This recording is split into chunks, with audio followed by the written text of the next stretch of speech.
Technical sport channel पर आप लोगों का एक बार फिर स्वागत है।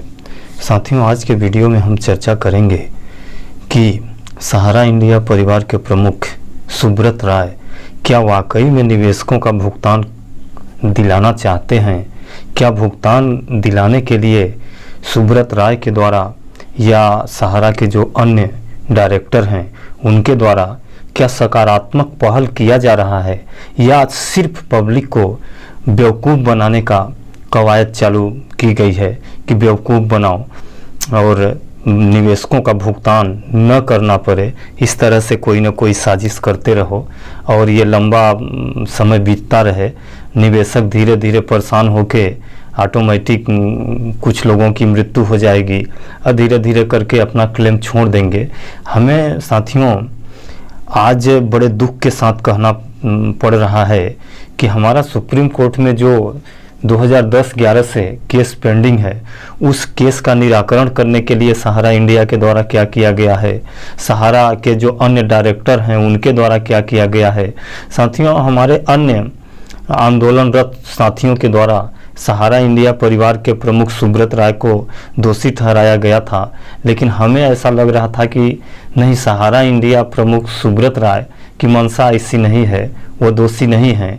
वो निवेशकों का भुगतान करना चाहते हैं, लेकिन वो सरकारी बंदिश में फंसे हुए हैं, सरकारी अंकुश में फंसे हुए हैं, क्योंकि सुप्रीम कोर्ट के द्वारा एम्बार्गो लगाया गया है तथा सुप्रीम कोर्ट में केस विचाराधीन है, जिसके बदौलत वो निवेशकों का भुगतान नहीं कर पा रहे हैं। लेकिन अब मुझे लगने लगा है कि नहीं, ऐसा नहीं है, बल्कि सहारा इंडिया प्रमुख सुब्रत राय या उनके जो डायरेक्टर हैं वो जानबूझकर भुगतान नहीं करना चाहते। ऐसा मुझे क्यों लगा? अभी हाल ही में साथियों माननीय सुब्रत राय जी के द्वारा एक पत्र जारी किया गया। ये पत्र हम आपको दिखा देते हैं। ये देखिए, ये सेवा में श्रीमान नीतीश कुमार जी, माननीय मुख्यमंत्री बिहार सरकार, ये बिहार सरकार को सहारा इंडिया के द्वारा पत्र जारी किया गया है। ये देख लीजिए, इसमें स्पष्ट ये सुब्रत राय सहारा जी का हस्ताक्षर है और ये कमांड कार्यालय सहारा इंडिया भवन 1 कपूरथला कॉम्प्लेक्स लखनऊ से जारी किया गया है।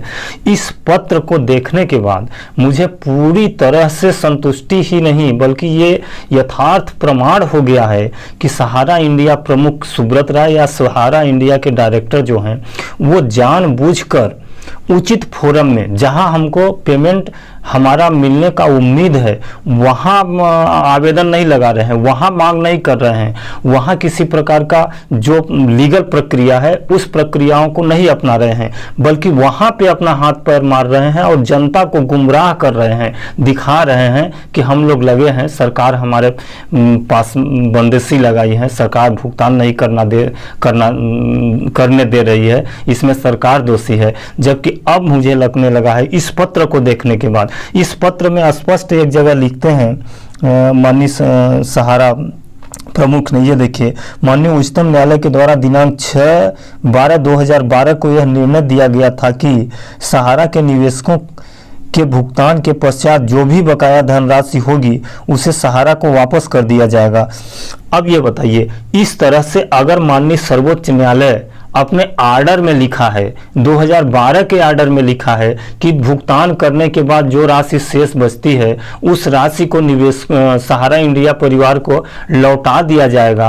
अगर संबंधित संस्था या सेबी नहीं लौटा रही है तो हम अगर मुख्यमंत्री से कहेंगे, प्रधानमंत्री से कहेंगे, राष्ट्रपति से कहेंगे या विधायकों से कहेंगे, सांसदों से कहेंगे, तो क्या वो हम पैसा सेबी से दिलवा देंगे?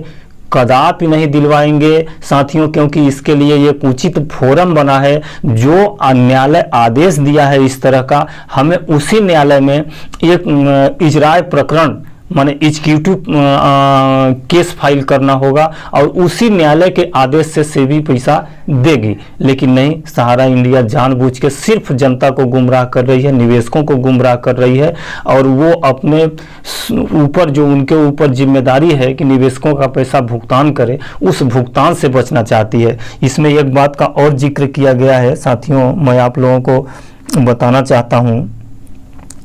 इसमें एक जिक्र किया गया है कि ये राष्ट्रीय और स्थानीय समाचार पत्रों के 152 विभिन्न संस्करणों में अगस्त 14, सितंबर 14, दिसंबर 14, जून 2018 में विज्ञापन देने के बावजूद 9 वर्षों में सिर्फ 125 करोड़ का भुगतान हुआ है। यानी अंतिम विज्ञापन जून 2018 में दिया गया है। जब जून 2018 में अंतिम विज्ञापन दिया गया है, जून 2018 से आज दिन तक सेबी माननीय सुप्रीम कोर्ट के आदेशानुसार, जब चूंकि वो जून 2018 वाला जो विज्ञापन था वो विज्ञापन उनका अंतिम विज्ञापन था, उसके बाद जो शेष राशि बची है वो शेष राशि सहारा इंडिया परिवार को रिटर्न करना चाहिए। ये माननीय सर्वोच्च न्यायालय के आदेश में लिखा है और इस चीज को माननीय सुब्रत राय सहारा खुद कोर्ट करके माननीय चीफ मिनिस्टर ऑफ बिहार से शिकायत कर रहे हैं। अगर ऐसा है तो तत्काल माननीय सुब्रत राय या सहारा इंडिया परिवार के जितने भी डायरेक्टर हैं उनसे मेरा विनम्र निवेदन है कि सबसे पहले आप इसी आदेश का इसी आदेश को कोट करते हुए आप सेबी को पत्र लिखिए और सेबी को तत्काल बोलिए कि आपके पास जो भी पैसा बचा हुआ है भुगतान करने के बाद वह राशि हमें तत्काल रिटर्न करें। पत्र भेजने के बाद उस पत्र की कॉपी आप हम निवेशकों को दिखाएं, सोशल मीडिया में शेयर करें। इसके बाद अगर सेबी रिटर्न नहीं करती है तो आप तत्काल एग्जीक्यूटिव प्रकरण माननीय सर्वोच्च न्यायालय में प्रस्तुत करें कि हजूर आपके आदेशानुसार ये आदेश दिया गया है कि निवेशकों का भुगतान करने के बाद जो भी राशि बचेगी उस राशि को सेबी हमें रिटर्न करेगी। लेकिन 2018 के बाद आज 4 साल हो गया, हम लगातार मांग करते चले आ रहे हैं, लेकिन सेबी बचे हुए राशि को हम मुझ संस्था यानी हमको भुगतान नहीं दे रही है। इसलिए आप अपने आदेश का पालन कराएं और हमें तत्काल सेबी से जो हमारा शेष राशि बचा है उस राशि को हमें रिटर्न कराएं। इस तरह का आवेदन लगाएं, तब तो यह माना जाएगा कि सुब्रत राय सहारा श्री सुब्रत राय या सहारा इंडिया परिवार के डायरेक्टर्स जो हैं वो निवेशकों का भुगतान करना चाहते हैं और वो प्रयासरत में हैं। इसके अलावा माननीय सर्वोच्च न्यायालय में चूंकि ये अभी प्रकरण चल ही रहा है, उस प्रकरण में भी त्वरित सुनवाई का आवेदन लगाएं कि इस प्रकरण को त्वरित सुनवाई में लिया जाए, क्योंकि पूरे देश के एक व्यक्ति नहीं लगभग 12 से 15 करोड़ लोग इसमें प्रभावित हो रहे हैं। चूंकि ये व्यक्तिगत प्रकरण नहीं है, यह सार्वजनिक प्रकरण है जिसमें बहुत अधिक व्यक्ति प्रभावित हो रहे हैं। इसलिए इस प्रकरण की सुनवाई नियमित आधार पर किया जाए, डे बाय डे किया जाए और तत्काल निराकरण किया जाए।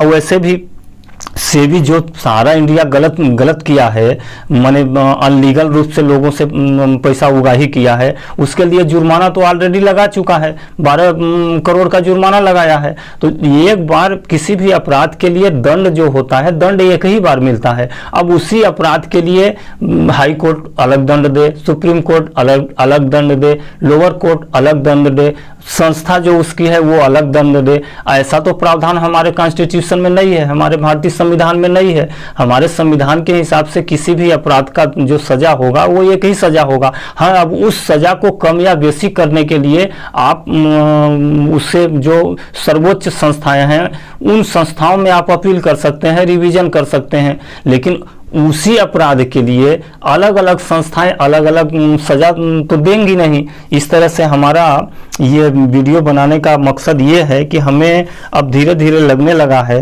कि सुब्रत राय सहारा या सहारा इंडिया के जो भी डायरेक्टर हैं या जो करता धरता है, ये जानबूझ के प्रकरण को डिले करना चाहते हैं और ये इनकी मंशा ये है कि हम इसी तरह से डिले करते हुए चले जाएं और जानबूझ के चाहते हैं कि हमें निवेशकों का पैसा भुगतान न करना पड़े। लेकिन इसमें सरकार भी सोई नहीं रहेगी।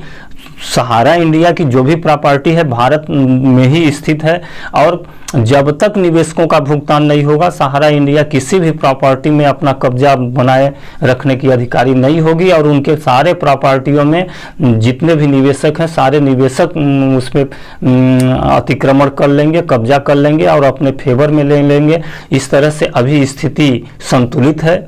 मेरा सहारा इंडिया के जो भी कार्यकर्ता हैं, जो भी पदाधिकारी हैं, जो भी उसके लीडर्स हैं, बैंक्स के अधिकारी कर्मचारी हैं, उनसे गुजारिश है कि कृपया आप लोग लीगल प्रक्रिया को अपनाएं और इस तरह से दिखावटी चीज़ें सोशल मीडिया पे या कि मुख्यमंत्री या तो सांसद या विधायक को पत्र लिखना जारी बंद करें। सोशल मीडिया पर इस तरह का पत्र कि हमें सरकार कहती है आप दौड़ो दौड़ो, लेकिन हमारे पैर को सेबी ने बांध रखा है। अरे सेबी ने बांध रखा है, इस तरह का पोस्टर बैनर आपको सोशल मीडिया में डालने से क्या होगा भैया? आप जहां उचित फोरम है, जहां से हमको रिलीफ मिल सकती है, वहां पे तो आप कुछ बोलेंगे नहीं, कोई आवेदन देंगे नहीं, सिर्फ जनता को गुमराह करना आप बंद कीजिए। अब समय अंतिम आ गया है, अब निर्णायक समय आ गया है। आप लोगों से, आपसे विशेषकर सुब्रत राय सहारा से मेरा विनम्र निवेदन है कि आप उचित फोरम में तत्काल आप लेट लतीफी न करते हुए तत्काल आप सेबी को पत्र लिखें कि माननीय सर्वोच्च न्यायालय के आदेशानुसार आपके पास जो भी बची राशि है वो राशि सहारा इंडिया को रिटर्न करें। अगर वो रिटर्न करने में आनाकानी करती है तो तत्काल एक इजराय प्रकरण माननीय सर्वोच्च न्यायालय में दायर करें और दायर करने के बाद उसकी कॉपी आप सोशल मीडिया में डालें, ताकि माने आपके निवेशकों को लगे कि नहीं, सहारा इंडिया के प्रमुख जो हैं, सहारा श्री या जो भी डायरेक्टर हैं, वो लीगल वे में कार्य कर रहे हैं और हम लोगों का पैसा मिलेगा। यानी इसमें सेबी और सरकार गलत कर रही है, जब आप लोगों के ऊपर कोई गलती नहीं है। ये धारणा लोगों में जाए और ये विश्वास होता नजर आए। इस तरह से कहने मात्र से कोई आपके ऊपर अब विश्वास नहीं करेगा, क्योंकि अब विश्वास करने की आप सीमा को लांघ चुके हैं। इस तरह से मैं आप लोगों से निवेदन करता हूं कि ये वीडियो आप जरूर देखें और इस वीडियो को अधिक से अधिक शेयर भी करें और लाइक करें तथा चैनल को भी सब्सक्राइब कर लें। मैं इस तरह से सहारा से संबंधित जो भी जानकारियां होती हैं मैं आप लोगों से साझा करता रहता हूं। जी दोस्तों, नमस्कार।